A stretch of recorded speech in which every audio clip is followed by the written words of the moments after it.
It's replacing Isaiah Simmons is going to be obviously a serious problem. But the main thing I have a question about is what do you think our D line is going to do, and if Venables is going to go back to the 4-3? Because I feel like the 4-3 was the most effective base that we've basically had in I don't know how long.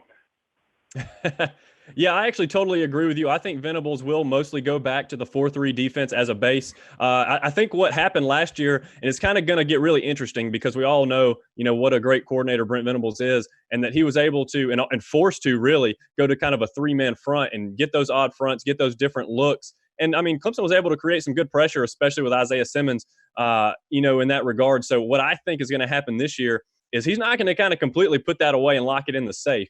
He's going to bring that out and use it to his advantage to kind of further confuse the quarterbacks like he needs to do that anymore, right? I mean, he does a pretty good job of that already. But I think he's going to go with a 4-3 defense as kind of his main defense from here on out. I could be completely wrong, but I think they've got the horses to do that now. It was kind of out of necessity last year with Davis, Tyler Davis kind of in the middle of the line, and you've got Niles Pinckney, you've got Jordan Williams, and with the influx of talent such as Brian Brzee, DeMonte Capehart, I really believe that 4-3 is going to be where they're going to do more of their damage. I agree there. I really hope to see Brzee or at least Capehart in there.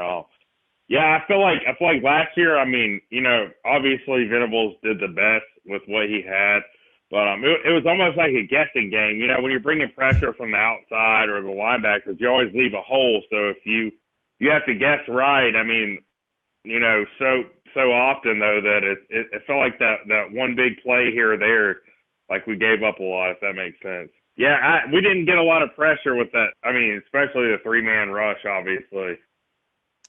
Yeah, I got to be honest, I am not a big fan of a three-man front unless you're going to bring constant pressure, which is something, Venables is kind of known for.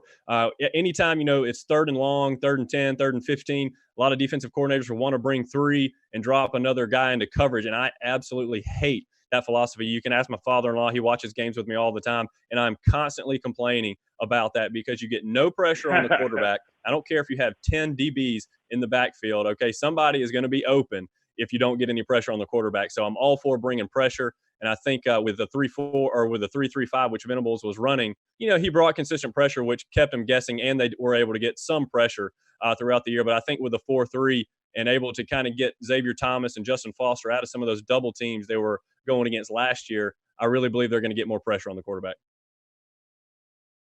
Yes, yeah, no, and you're exactly right. That 3-3-5 is what they run a lot in the Big 12, and let's just say those defenses speak for themselves in the Big 12. We didn't even run a lot of 3-4. I mean, the 3-4 isn't even that bad because you